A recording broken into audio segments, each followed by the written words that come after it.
Richie Repenter here, JC13. We've worked for the King.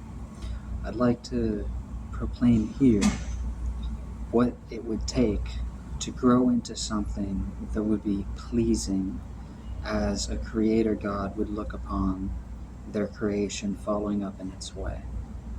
So initially I'll state that I've created and worked with 7 spirits that I call Elohim's 7 thrones of the earth. These spirits are wrath, jealousy, love, justice, secrecy, faithfulness, and holiness. But before I get into how these all play out, and I'm really only going to focus on one spirit, which is wrath, and how that is a positive thing in a good God's kingdom. That also being the only spirit that is on the people who are not doing what a creator Godhood would have for its kingdom. So I would isolate first desire. One of my desires when I was young was to answer the question, if I had one wish, what would it be? And at first I thought, no, I will not answer this question immediately, but it will take some time to ponder exactly what would be the right answer to this question. So I asked you to do that just for a bit, and also share the concept of proliferation for eternal generation. And here you could see something like, well, I wish I had infinite wishes. Of course, those would break the rules sometimes, but it would put you in the nature and spirit of what a creator God, along with me explaining these desires, would have among his people, which is this proliferation or progeneration.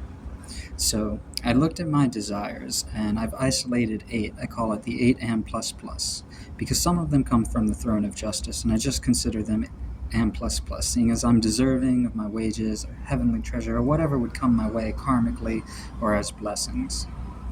So initially, I thought that I would have this wish that I could create absolutely anything that I devise in physical manifestation as long as I had conscious control over it.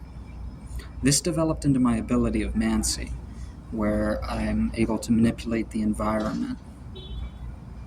And I've seen even greater things, such as the burning of trees by invisible fires and the power of the God who came before us. So with that one desire, I'd held that for a long time, thinking this may be it.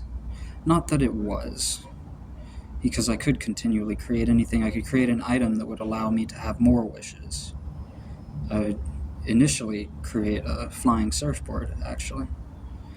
And although I hadn't seen its physical manifestation, of course it's still a desire of mine. And as someone working the faithful works of God, using technology, innovation, ingenuity, we could very much make a flying surfboard. It's not too far-fetched. But I found that in my chakra column, I would place these desires in my temple, or the body, and I would have them there as armored clothing, not so much manifesting in the cell, but more a spiritual tailorship, some with symbols upon them. So at the very lowest, I have the desire for progeneration, procreation, some would say, like the myths of Islamic religion or Christianity, 72 virgins, that they would be able to proliferate who they are, or progenerate, and have a greater mass to their soul. So that's honestly desire 1, to have children. And desire 2, right in my belly's area, I just call it good food. And this good food holds all of medicine, vitamins, the eternal life supplements. Good food. desire 2, right? Then desire 3, as I've explained, hasn't really changed that much.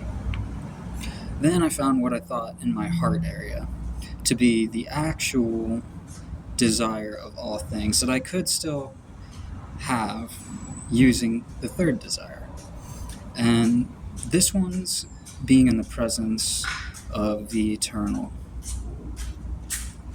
It can be known as the eternal present, or be here now, or always am. I call it the everlasting will of God, and the Bible calls it faithful and good servant. I also have a fifth desire, which is perfection. When I was young, I thought, I see so much wrong with the world. Very young, actually. I see all these publicity magazines and destruction of the environment. I see people doing each other wrong, people with cancer, people choosing immoral actions. And I thought to defend God, I said, well, if God is a perfect God, and he's letting these things happen, perhaps we could not have perfection without having first to pass through the imperfections, and it wouldn't be absolutely perfect, would it, if all things were just as set as they should be? How could we have ever overcome and strive through what wrongness to bring us to the wholeness of perfection in its cleanest crop, along with having had overcome the sufferings of what was not perfect? So with desire 6, I call it the key of magma.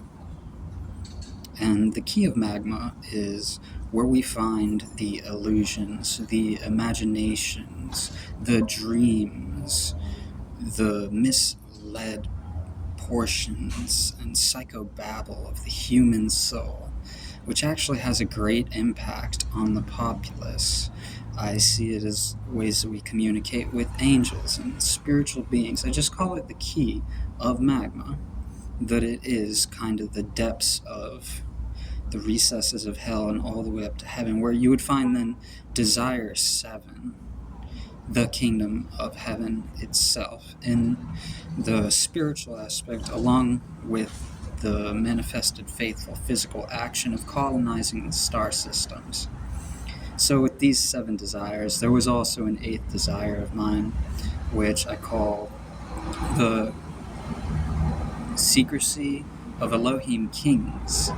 And this is basically between the secrets of God, the secrets of nature, and the secrets of kings, along with adding on to kings, all that is under the dominions of these secrets of the utmost high.